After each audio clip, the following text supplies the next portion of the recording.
They laughed behind my back while I gave them my last. My old man taught me that family is like the heating system in an old house. Complicated, sometimes noisy, but supposed to keep everyone warm equally. 25 years I was a furnace keeper in that system, feeding my money, dreams, and time. I patched their financial leaks while they treated me not as part of the system, but as a boiler they could endlessly draw hot water from. 3 weeks ago they decided I wasn't running hot enough and shut off my valve. Last week I hit the Powerball for $250 million. Now their house is very, very cold. And me? I've shut down the main boiler. For good. You know what the funny thing about being a plumber is? People only call you when something's already broken. Nobody ever calls to say their pipes are working great. Same with family, I guess. They only remembered I existed when their bank account started making that gurgling sound. You know, the one that means the tank's running dry. I was 16 when Dad first took me down to old Mrs. Henderson's basement in Cleveland. The whole place smelled like mildew and cat pee, and there was this nightmare of copper pipes that looked like someone had tried to solve a Rubik's Cube with a welding torch. Dad just stood there for a minute, hands on his hips, studying it like it was the Sistine Chapel ceiling. Then he turned to me with that look. You know the one fathers get when they're about to drop some wisdom that'll stick with you forever. We worked in silence for about an hour, me holding the flashlight while he traced every joint, every connection. Finally, while wiping his hands on that old red rag he always kept in his back pocket, he started talking. Said people think plumbing is about pipes and water, but it's not. It's about pressure and balance. Same as family, he said. You help where it leaks. They help where it pressures you. That's the deal. That's how it's supposed to work. But then he grabbed my shoulder. His hands were rough as sandpaper from 40 years of honest work, and looked me dead in the eye. Said if pressure only goes one way, even the strongest pipe will burst eventually. Don't let anyone turn you into their emergency relief valve, Frank. Funny how a memory can be just a memory for decades, and then one day it turns into a diagnosis of your whole damn life. See, I thought I was being the good son, the good brother, the good uncle, following Dad's code, being the guy who shows up, the reliable one, the one who never says no when family calls. Turned out I wasn't following his advice at all. I become exactly what he warned me against, an emergency relief valve for everyone else's bad decisions. Let me paint you a picture of what 25 years of being that valve looks like back in 2008. When the economy tanked and everyone was losing their shirts, I'd finally saved enough to buy this little workshop on the east side. Nothing fancy, just a garage with good bones where I could set up my own plumbing business properly. Had the down payment ready, loan pre-approved, the works. Then my sister Carol calls. Cry about how her dream of opening an eco-friendly boutique was about to die before it even started. She just needed 40 grand. Just 40 grand. That's how she said it, like it was pocket change. The workshop went to someone else. Her boutique lasted 13 months before she discovered that nobody in our neighborhood wanted to pay $30 for organic soap that smelled like compost. Or how about when my best friend Mike was getting married in Phoenix? We've been tight since high school, back when we both thought we'd make it big somehow. I had my plane ticket, hotel booked, even bought a new suit. First one I'd owned that didn't come from Goodwill. 2 days before the flight, my nephew Kyle calls. He'd gotten into this exclusive acting workshop in L.A., the kind where washed-up TV actors teach you how to cry on command for 10 grand. He needed the money immediately, or he'd lose his spot. What was I going to do? Let the kids' dreams die? So Mike got married without me there. Kyle came back from L.A. 2 months later. Said acting wasn't really his passion after all. Now he wanted to be a life coach. My truck tells the whole story better than I ever could. It's a 2009 F-150, bought used in 2011, and it sounds like a 90-year-old man trying to get out of bed. Every morning it groans and wheezes, and I swear sometimes I can hear it asking why I keep doing this to it. Meanwhile, I bought Kyle 3 cars. First one, he wrapped around a telephone pole because he was texting. Second one got stolen because he left it running outside a dispensary. The third one, and this is my favorite, He totaled because he was listening to a podcast about mindfulness and forgot to be mindful of the red light in front of him. You want to know the real kicker? I've been wearing the same work boots for 5 years. Red Wings, good American-made boots that cost me $300 back when that was real money to me. The sole's been glued back on 4 times. There's more duct tape than leather on them now. But every time I thought about getting new ones, something would come up. Carol needed a new water heater. Kyle needed therapy. Then Kyle needed different therapy. Then Kyle needed therapy for his therapy. Mom needed this. Cousin Jerry needed that. Always something more important than keeping my feet dry. Women? Forget about it. Had a few chances over the years. Nice women, too. The kind who laugh at bad jokes and don't mind callous hands. But you try explaining why you can't go to dinner Saturday night because your sister's ex-boyfriend's cousin needs help moving. And you promise because family is family. Try explaining why your vacation fund just became your nephew's bail money. After a while, you stop trying. You stop dating. You just work, go home, and wait for the next emergency call. Sarah from the hardware store. Now she was something special. We flirted over pipe fittings and drain cleaner for 2 years. She finally asked me out, and I said yes. Know how long that lasted? 3 dates. 3 dates before Kyle called saying he was stranded in Vegas with no money and possibly in trouble with some very unfriendly people. I drove 14 hours straight to get him. When I got back, Sarah had already started dating the electrician. Can't say I blame her. Electricians have better hours. But last Thursday, that's when everything changed. Carol was throwing one of her parties. You know the type, where everyone drinks wine they can't pronounce and pretends to care about abstract art. She only invited me because her garbage disposal had been making sounds like a dying raccoon for 3 days, and she knew I'd fix it if I was there anyway. So there I was, sprawled under her sink on a Thursday night, listening to her guests talk about their meditation retreats and wondering how my life had come to this. The disposal was properly jammed. Someone had tried to grind up what looked like an entire centerpiece, fake flowers and all. I was wrestling with it, grease up to my elbows, when I heard Kyle's voice directly above me. The kitchen floor in Carol's old house is thin. You can hear everything from the basement. He was talking to someone, probably his new girlfriend, the one studying to be an influencer, whatever that means. At first, it was just normal Kyle garbage. How he was going to start a podcast about finding yourself, how his uncle, that's me, was this simple guy who didn't understand ambition. I'd heard it all before. Water off a duck's back, as Dad used to say. But then his girlfriend asked something about money, and Kyle laughed. Not just a regular laugh. The kind that makes your stomach turn, you know? The kind that tells you exactly what someone really thinks. He starts telling her about the Alaska trip. My Alaska trip, the one I've been planning since I was 30. Fishing for salmon, watching the northern lights. Just 2 weeks of silence and peace. Been saving for it for 3 years. Had all booked for last summer. Then Kyle needed emergency surgery. At least, that's what he told me. Appendicitis. He said, life or death. I gave him $8,000, my entire Alaska fund, plus some emergency savings.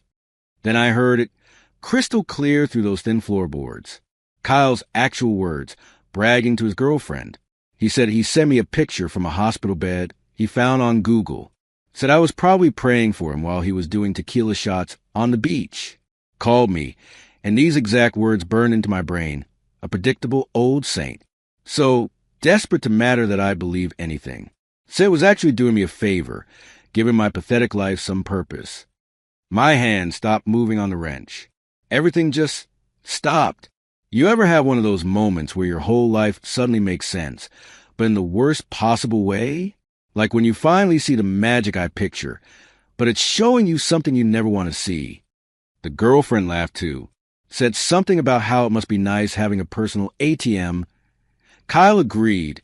Said the best part was I'd never figured out, because I wasn't smart enough to check anything. Just a dumb plumber who happened to be related to him. His personal emergency fund with a pulse. I laid there under that sink for what felt like hours, but was probably only a minute. The party noise above seemed to fade away. All I could hear was my own breathing, and the slow drip of water from the pipe I hadn't finished fixing. 30 years of fixing other people's problems, and I couldn't even fix my own life. Dad's voice echoed in my head about not becoming an emergency valve, and I finally understood. I wasn't part of the family system. I was just the utility they call when something broke. Very carefully, very quietly, I packed up my tools. Every movement deliberate, like I was defusing a bomb, which in a way I guess I was. The garbage disposal was still broken. Let them call a real plumber. Let them pay the emergency rates. Let them see what it actually costs when you're not family. I stood up in that basement, my knees creaking from too many years of kneeling on cold concrete, and looked around. Carol's basement was full of stuff I'd fixed, installed, or paid for. The water heater, me. The new electrical panel, me. The shelving units holding boxes of her failed business ventures. Built them myself on a Sunday when the Packers were playing. The walk up those basement stairs felt like climbing out my own grave. Each step was a decision. Each step was a goodbye. At the top, I could see into the living room where Carol was holding court, wine glass in hand, talking about how hard it was to find authentic people these days. The irony would have been funny if it hadn't hurt so much. I didn't say goodbye. Didn't make a scene. That's not how guys like me operate. We don't do dramatic exits. We just fix what we can and leave when we can't. I walked through that party like a ghost, invisible to everyone there, which, when I think about it, wasn't much different from how they usually saw me. Only this time, I was choosing to be invisible. My truck started on the third try, which felt like a small miracle. As I drove away from Carol's house, I didn't look in the rear-view mirror. There was nothing back there I needed to see. 25 years of my life in that mirror, and all of it spent being someone else's solution to problems they created themselves. The radio was playing some old Springsteen song about glory days, and I had to turn it off. No glory days here. Just a 58-year-old plumber with bad knees and a truck held together by rust and prayer, driving into the night with absolutely no idea what came next. But for the first time in 25 years, the pressure valve was closed. And that silence, that beautiful, terrifying silence, it sounded like freedom. I drove around the city for hours that night, no destination in mind, just driving and thinking. Passed by the workshop I'd wanted to buy all those years ago. It's a coffee shop now. Artisanal, locally sourced, $8 for a cup of coffee. Carol would love it. Passed by Mike's old house. He moved to Phoenix permanently after the wedding. Probably for the best. Ended up at the 24-hour diner on Route 47. The one where Dad used to take me after late-night emergency calls. Sat in the same booth we always did. Ordered coffee that tasted like battery acid, just like it always had. The waitress, must have been 70 if she was a day, looked at me and asked if I was okay. First person to ask me that in years and actually wait for an answer. I told her I was fine. And you know what? For the first time in a long time, I wasn't lying. I was broke, tired, probably about to lose my apartment because I'd given Kyle the rent money for his latest emergency. But I was fine. Because I was done. The valve was closed, the pressure was off, and whatever happened next, at least it would be my choice.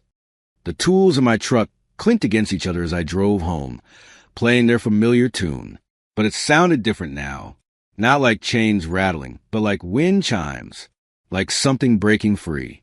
I pulled into my apartment complex as the sun was coming up, painting everything gold and new. Tomorrow I'd have to figure out how to pay rent, how to keep the lights on, how to keep going without being anyone's emergency fund. But tonight, this morning, I just sat in my truck, watching the sunrise, and felt the beautiful terror of not knowing what comes next. That sunrise in my truck was the first one I'd really seen in years.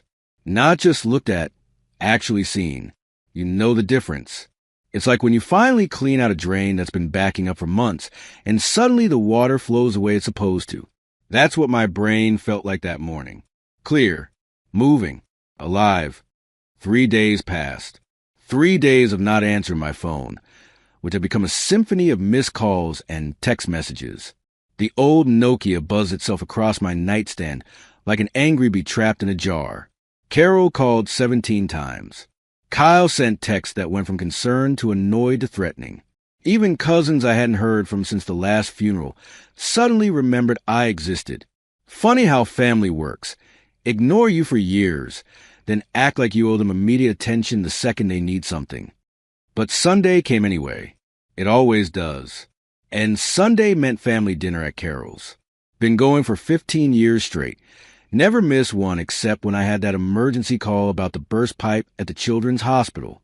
Even showed up once with a fever of 102 because Carol said it would ruin her table arrangement if I wasn't there. That's the thing about routines. They become chains so slowly you don't notice until you try to move. I sat in my truck outside her house for 10 minutes that Sunday. Part of me wanted to just drive away. Part of me, the bigger part, the part trained by 25 years of showing up, said I needed to face this. Dad always said you finish what you start, even if what you're finishing is finishing itself. So I went in. The house smelled like pot roast and disappointment. Carol had made my favorite, which should have been my first warning. She only made pot roast when she wanted something expensive. The last time was when she needed me to co-sign for that business loan. The time before that, when Kyle needed bail money. Food as manipulation. It's an art form in some families. Everyone acted normal, aggressively normal, like those scenes in movies where everyone knows there's a body in the basement, but they're all pretending it's just another dinner party. Kyle was there with his girlfriend, the influencer in training. She kept taking photos of her food, like it was about to cure cancer. Mom sat at the head of the table, confused as always these days, probably wondering why everyone was being so nice. We made it through the salad, through the main course. Carol kept the conversation flowing like a master plumber, keeping pressure in the pipes. Steady, controlled, purposeful. Stories about her book club, Kyle's latest podcast idea, the neighbor's divorce. Anything but the elephant in the room, wearing work boots and drinking cheap beer. Then came dessert. Apple pie, because of course it was apple pie. As American as passive aggression and unpaid family debts. Carol cleared her throat the way she does when she's about to make an announcement. That theatrical little cough that means everyone needs to pay attention because something important is coming. I knew that cough. That cough had cost me thousands over the years. She stood up, actually stood up like she was about to give a presentation to stockholders. Kyle stood too, grinning like he'd just invented indoor plumbing. They looked at each other, then at me, with the kind of excitement you see in multi-level marketing presentations. That's when I knew this was going to be bigger than usual. This wasn't a small leak. This was a main line break. Carol started talking about opportunities, about investing in the future, about family working together. The words came out rehearsed, practiced, like they'd been workshopping this pitch for days. Then she hit me with it. They wanted to flip houses.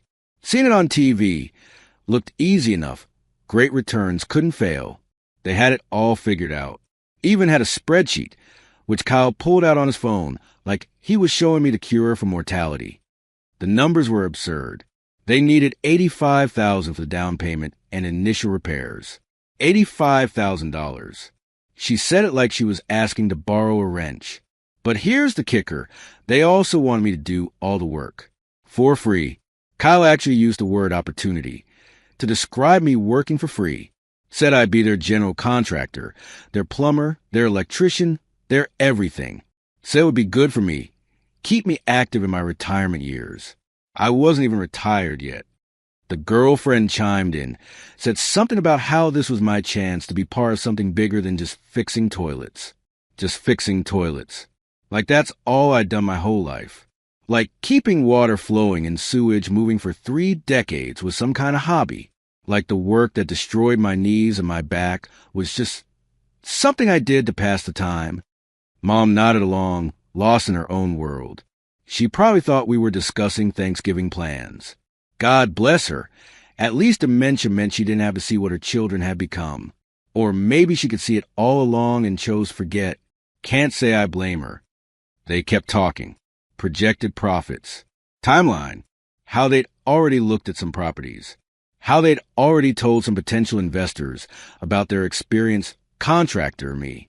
They'd been selling my expertise before even asking if I'd help. Using my reputation. Built over 30 years of honest work. as collateral for their fantasy. I stared at my coffee while they talked. It was the same mug I'd drunk from for 15 years at this table. Chipped on the handle, stained brown inside despite countless washings. Like me, functional, reliable, beaten up but still holding together. I watched the steam rise from it, little wisps of heat escaping into the cold air of Carol's dining room. Even the coffee was trying to get out. When they finally stopped talking, the silence was deafening. Everyone looking at me, waiting for my response, waiting for good old Frank to say yes, to reach for his checkbook, to volunteer his time, his money, his expertise, to be the solution to their problem, just like always. I took a long sip of coffee. Still too hot, burned my tongue a little. The pain was actually refreshing, something real in all this manufactured enthusiasm. I set the mug down carefully, deliberately. The little clink it made against the saucer seemed to echo in the silent room. Then I looked up, made eye contact with Carol first, then Kyle, even looked at the girlfriend, who was already composing her Instagram post about this amazing family moment. I could see it in her eyes. She'd already spent my money in her head. They all had. I said no. Just no. Not, let me think about it. Not, maybe we could work something out. Not, the timing isn't right. Just no. 2 letters. 1 syllable. The shortest complete sentence in the English language. And possibly the most powerful. Carol's face went through more changes than a teenager's social media profile. Confusion first. Surely she'd heard wrong. Then disbelief. I couldn't possibly mean it. Then anger. How dare I? Her mouth opened and closed like a fish out of water, which would have been funny if it wasn't so sad. Kyle looked like I'd just told him Santa Claus was a tax evader. Complete shock. The kind of face you make when the ATM says insufficient funds, but you were sure there was money in there. His girlfriend stopped taking pictures. Even she could feel the temperature drop in that room. Carol found her voice first. Asked what I meant by no. What did no mean? As if it was some foreign word she'd never encountered. As if no was negotiable, just the starting point of a conversation that would end with yes. That's how it had always worked before. I could have explained. Could have told him about overhearing Kyle's confession. Could have laid out 25 years of grievances like evidence in a court case. Could have made them understand. But you know what? I was tired of explaining myself. Tired of justifying my decisions. Tired of being tired. So I just said it again. No. And then I added 6 more words that changed everything. The valve is closed. For good. That's when Carol exploded. And I mean exploded. Like a pipe that's been under too much pressure for too long. Like all the valves failed at once and everything came rushing out. The real Carol. The one I've been subsidizing all these years. She actually stood up and pointed at me. Said I had no right to say no. No right. Like my money was already hers. My time already allocated to their scheme. Said I'd been nobody my whole life. Nobody. Just a plumber who got lucky having a successful sister and talented nephew. Said the only thing that made me matter was helping family. Without them, I was just an old man with a wrench and nothing to show for it. Kyle jumped in, backing his mother. Said I was being selfish. Selfish. Me, the man who paid for his 3 cars, his acting classes, his bail, his rent, his everything. Selfish. The word hung in the air like a bad smell from a backed-up septic tank. The girlfriend started recording, actually pulled out her phone, and started recording the drama for her followers. This was content. My family's destruction had become content. That's when I knew we'd cross a line we couldn't come back from. But here's the thing. I didn't argue, didn't defend myself, didn't throw their failures in their faces, or list every sacrifice I'd made. Because suddenly, sitting there listening to them reveal who they really were, I realized something. They were right. Without them, I was just a plumber. And you know what? That was enough. That had always been enough. I stood up slowly. My knees protested. They always did these days. Reached into my pocket and pulled out my keys. That ring of keys had been weighing me down for years. Keys to Carol's house. To her garage. to the storage unit I paid for, to Kyle's apartment, to Mom's old place. Keys to everyone else's life, but my own. One by one, I took them off the ring. Each key made a little metallic sound as I placed it on Carol's good tablecloth, the one she only used for special occasions, the one I bought her for Christmas 5 years ago. Each key was a goodbye. Each key was a door closing. Each key was freedom. Carol asked what I was doing. Her voice had gone from angry to something else, something like fear, because angry Frank she could handle. Silent Frank was something new, something unpredictable, something that didn't fit in her spreadsheet. I looked at her one last time, really looked at her, saw the girl who used to ride on my shoulders at the county fair, the teenager who cried when her boyfriend dumped her, the woman who'd somehow convinced herself that family meant taking until there was nothing left to take. I felt sorry for her, not angry, just sorry. Told her she was right. I was just a plumber, and I was retiring, effective immediately. Told her to find someone else. Then I walked out. No dramatic exit.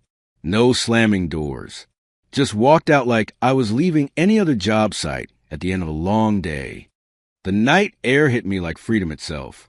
Cold, sharp, real. I could hear them shouting behind me, but their voices faded as I walked to my truck. That old F-150 started on the first try, like it knew we were finally going somewhere that mattered. I drove for hours that night. No destination. No plan. Just driving.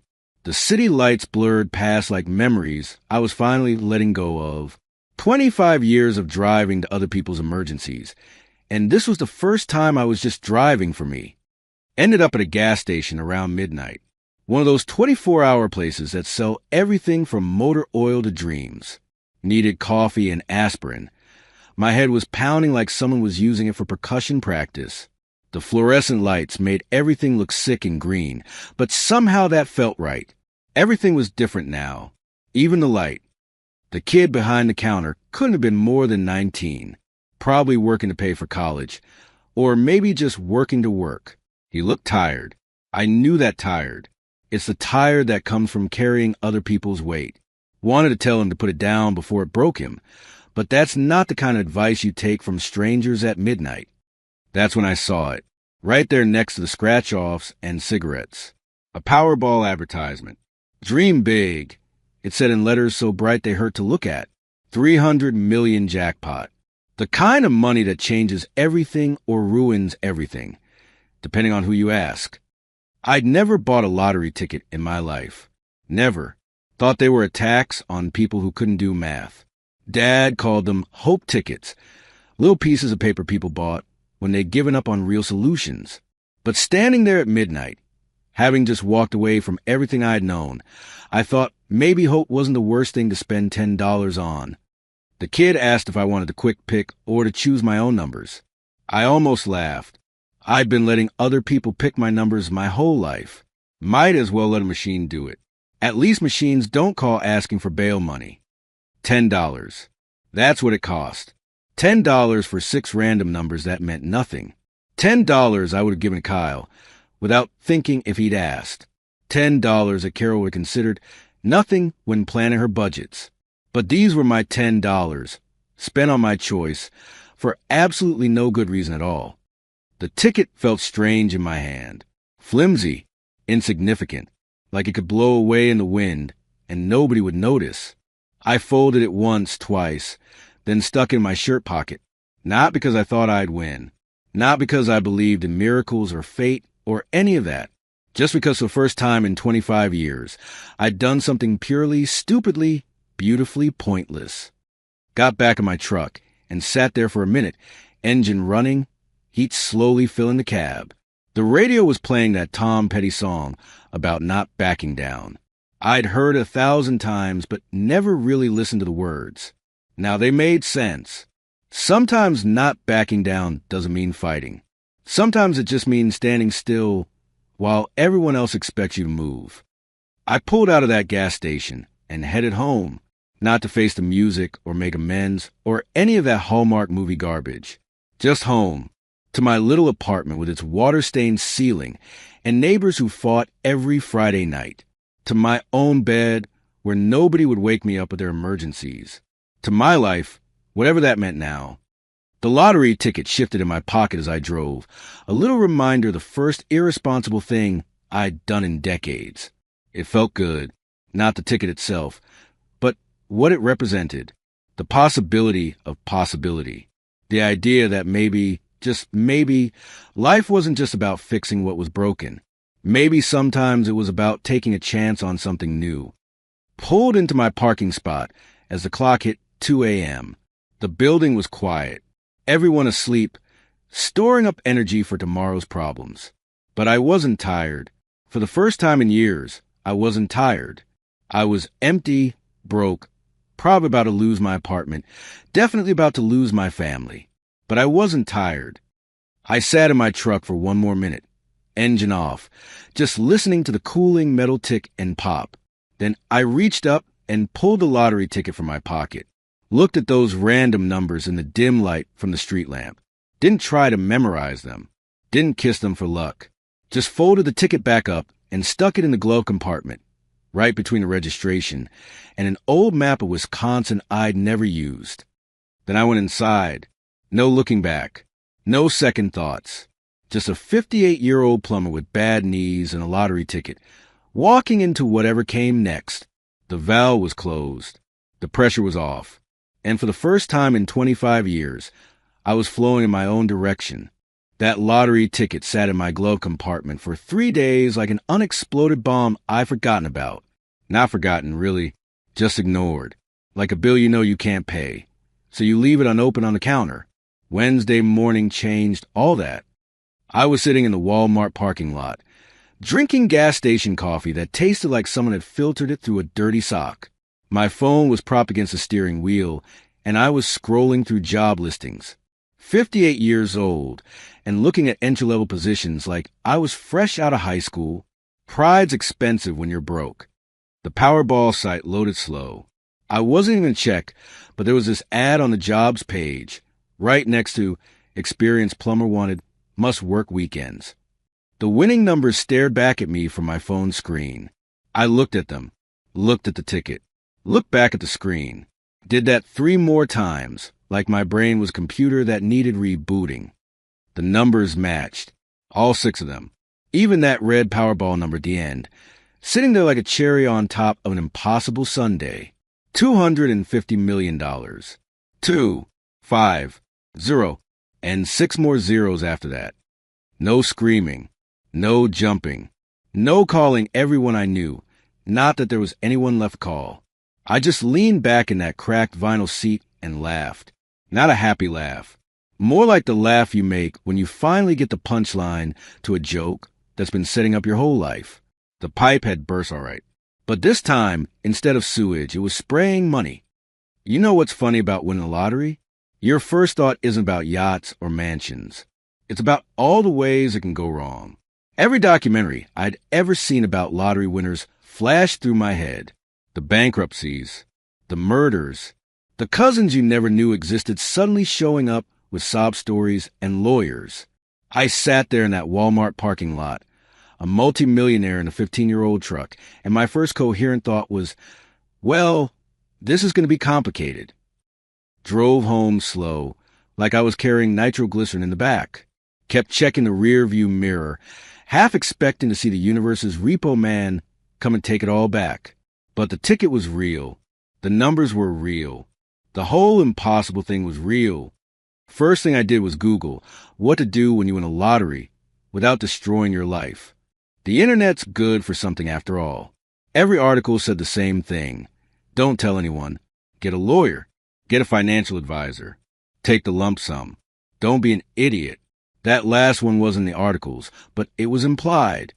Found a law firm 3 towns over.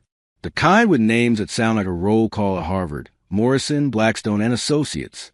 The receptionist spoke in that tone reserved for people with real money. When I told them why I was calling, her voice changed completely. Suddenly, I wasn't a plumber with dirt under his fingernails.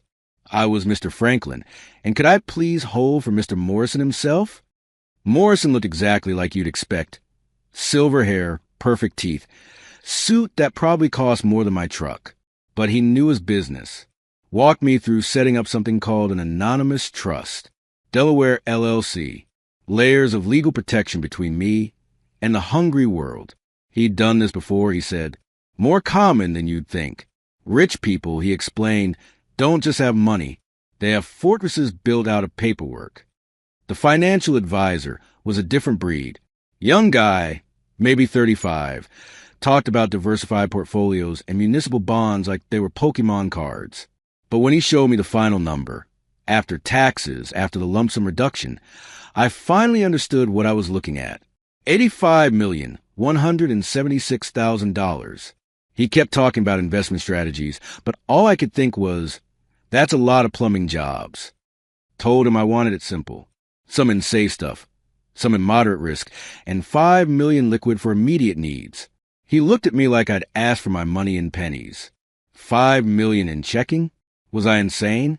Maybe, I told him, but it was my insanity to have. The state lottery office was a circus. Even with the anonymous trust, word gets out. Small town, big money. That equation never stays secret long. Local news was there when I arrived with Morrison. They got footage of a lawyer walking into a building. Pulitzer stuff, really, but my name stayed out of it for about 72 hours. Don't know who leaked it. Could have been someone at the lottery office. Could have been someone who saw me at the law firm. Could have been the universe's twisted sense of humor. But Thursday morning, there was on Channel 6, local plumber wins Powerball jackpot. They even had my high school yearbook photo. Hair and hope, I'd had both back then. My old phone became a nuclear reactor of notifications. Calls, texts, Facebook messages from people I hadn't heard from since MySpace was a thing. I gave it to Morrison's assistant. Let her deal with the radiation. Got myself a new phone, new number. Told maybe 3 people in the world what it was. The lawyer, the financial guy, and my buddy Mike in Phoenix. Because somebody should know you're alive who doesn't bill by the hour. Carol was the first to make a public move. Of course she was. Local morning show, tears perfectly applied, wearing her best victim face. Told the whole city how her heartless brother had abandoned his family after winning millions. How I'd been manipulated by predatory advisors who'd isolated me from my loved ones. She actually used the phrase elderly and confused. I was 58, not 85, and the only thing I was confused about was how I'd tolerated her for so long. The messages Morrison's assistant forwarded were a masterpiece of manipulation. Started with congratulations, moved to concern, escalated to threats. My favorite was Kyle's text saying Mom was in the hospital because of the stress I'd caused. Morrison had it checked. Mom was fine, living in the same assisted living facility I'd been paying for, watching game shows, and doing crossword puzzles. They'd tried to use her as a hostage in a negotiation that was never going to happen. Then came the relatives I'd forgotten existed. Third cousins, great aunts, some guy who claimed we'd been best friends in 3rd grade. And did I remember the time he'd shared his lunch with me? All of them with stories. All of them with needs. All of them with my phone number somehow. Morrison's assistant started a spreadsheet. By week 2, the total amount requested from various family members hit $12 million. That's a lot of lunches from 3rd grade. But Kyle, he took it to another level. Found himself a podcast bro with a YouTube channel and gave an exclusive interview. My Uncle Frank, the man who forgot his family. 45 minutes of pure fiction. How I'd promised to pay for his film school. How I'd sworn on my father's grave to take care of them. How the money had corrupted me instantly, turned me from a loving uncle into Scrooge McDuck. The kid had always been creative. I'll give him that. But the best part, the absolute chef's kiss of delusion, was when he looked straight into the camera and announced his plan. He was going to make a documentary about lottery winners who abandoned their families. Budget, $15 million. And he was sure I'd fund it because, quote, deep down, Uncle Frank knows he owes us. We were his only family, his only purpose. Without us, he's just a lonely old man with money. He doesn't know how to spend. I watched that interview on my new 75-inch TV in my new apartment. Not a mansion, just a nice 2-bedroom in a building with actual security and walls that didn't shake when the neighbor sneezed. The irony of Kyle calling me lonely while I sat there in peace. Nobody asking for anything. Nobody lying about medical emergencies. Nobody treating me like an ATM with a pulse. It was almost poetic. Morrison suggested a restraining order. The financial advisor suggested moving to another state. Mike suggested I buy a boat and sail away from all of it. But I had a different idea. See, when you fix pipes for 30 years, you learn something about pressure. You can't just cap it off and hope it goes away. You need to redirect it, control it, use it. So I had Morrison draft a letter. 2 parts, both simple. First, a trust fund for Mom. Full medical care, best assisted living money could buy. Everything handled through the lawyers. She wanted for nothing, but Carol and Kyle couldn't touch a penny. Second, any further contact attempts, any more interviews, any social media posts, anything. And even Mom's fund would be dissolved and donated to charity. Not a threat, just physics. Equal and opposite reactions. Carol tried one more TV appearance after that. Started to cry about how I was holding their mother hostage with money. The host asked her why she couldn't pay for her own mother's care. The silence that followed was beautiful. You could actually see her brain try and compute an answer that didn't make her look like exactly what she was. She never did another interview. Kyle posted one rage-filled rant on Instagram before his account went quiet. Something about justice and karma, and how the universe would balance things out. His girlfriend left him a week later. Guess dating a guy whose meal ticket got revoked wasn't as influence-worthy as she'd hoped. The funny thing about money is how it reveals people. Not changes them, reveals them. Carol had always been a taker dressed up as a sister. Kyle had always been a user dressed up as a nephew. The money just washed away the costume. And me, I'd always been a guy who fixed things. Now I just had better tools. 6 months later, I ran into Kyle's ex-girlfriend at a coffee shop. The influencer. She didn't recognize me at first. I'd grown a beard, looked healthier, probably because I was sleeping through the night for the first time in decades. When she figured out who I was, her face went through about 5 different expressions before landing on embarrassment. She mumbled something about Kyle being complicated and hurried away with her oat milk latte. Even she knew. Everyone knew. Everyone had always known. Carol had to sell the house. The one I'd fixed, maintained, and partially paid for. Market was down, and she didn't know the first thing about negotiation. Lost money on it. Last I heard, she was working at Target. Not management. Cash register. Kyle delivered pizzas for a while, then moved back in with Carol. 2 takers in a 1-bedroom apartment, each waiting for the other to provide what neither could give. But here's the thing about justice. It's not as satisfying as you think it'll be. Watching them struggle didn't make me happy. It just made me tired. All those years of anger and resentment. And when I finally got my revenge, it tasted like nothing, like chewing cardboard. The opposite of love isn't hate. It's indifference. And I'd finally achieved perfect, complete indifference. So I did what I always do. I got to work.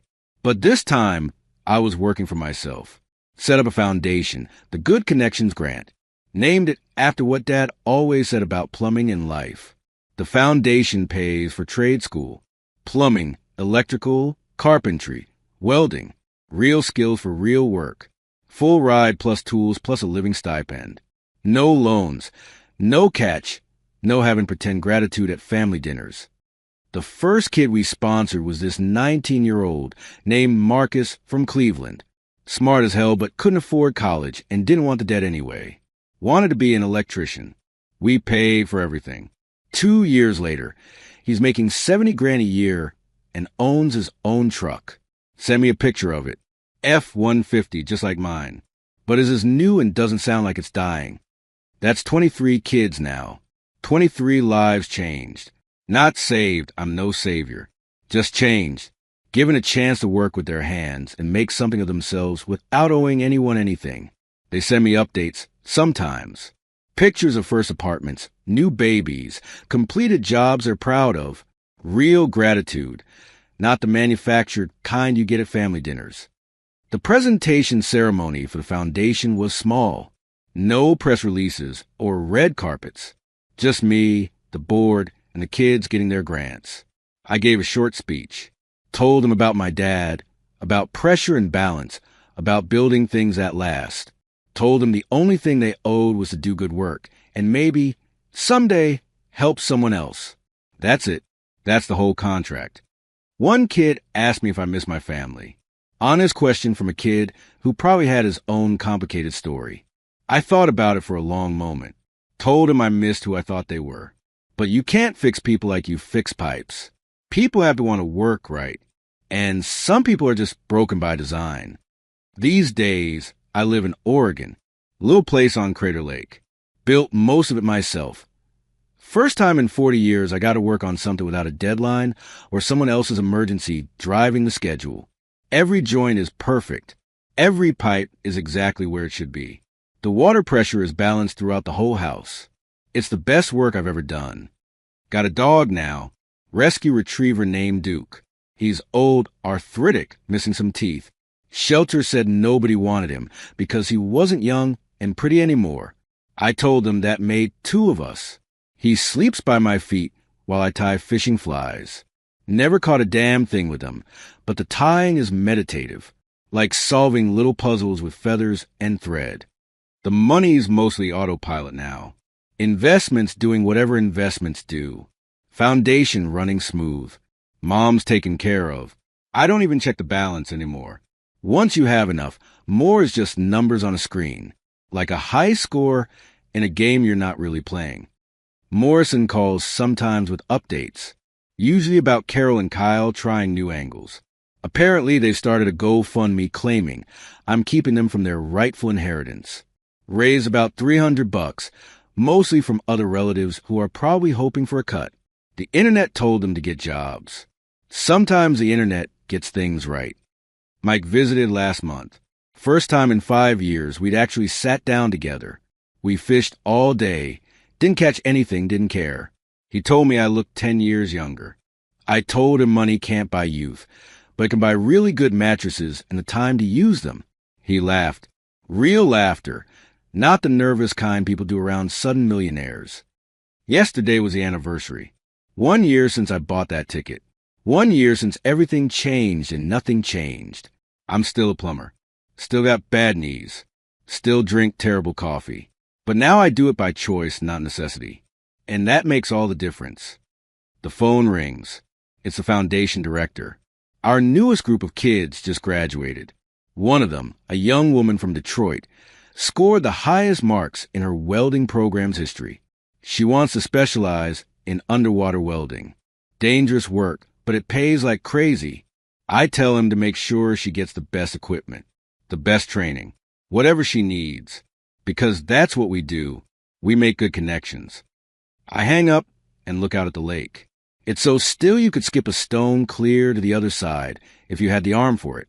Duke's snoring by the fireplace. The coffee's terrible but hot. And for the first time in my life, there's no sound of dripping, no gurgling pipes, no emergency calls coming. Just quiet. 25 years I listened for leaks, waited for things to break. Lived my whole life on call for other people's disasters. Turned out the biggest disaster was letting them make their problems my responsibility. Dad was right about pressure and balance. He just never told me what to do when the whole system was rigged against you from the start. But I figured out. You don't fix a broken system. You don't rage against it. You don't even abandon it dramatically. You just quietly build a better one. Pipe by pipe, connection by connection. Until one day you're living in a house you built yourself, with a dog who doesn't judge your coffee addiction, watching the sun set over a lake that doesn't care about your family drama. The lottery didn't make me rich. It just gave me permission to stop being poor. Not money poor, soul poor. The kind of poor that comes from pouring yourself into broken vessels that never wanted to be fixed. The kind that comes from mistaking need for love and obligation for purpose. I won $250 million, but that's not the victory. The victory is this. Tomorrow morning, I'm going to wake up whenever I want, make terrible coffee, sit on my porch, and not think about Carol or Kyle or any of them. Not because I hate them, not because I'm angry, but because they're just not my problem anymore. And after 25 years of being everyone's solution, being nobody's problem is worth more than all the money in the world. That's my story. That's how a plumber who never played the lottery became a multimillionaire who still can't make decent coffee. That's how fixing everyone else's leaks taught me to seal my own. That's how I learned that sometimes the best repair is knowing what's not worth fixing. The sun setting now over Crater Lake, turning the water the color of copper pipes. Duke's awake, wagging his tail like I might produce dinner from thin air. I might. That's the beauty of it.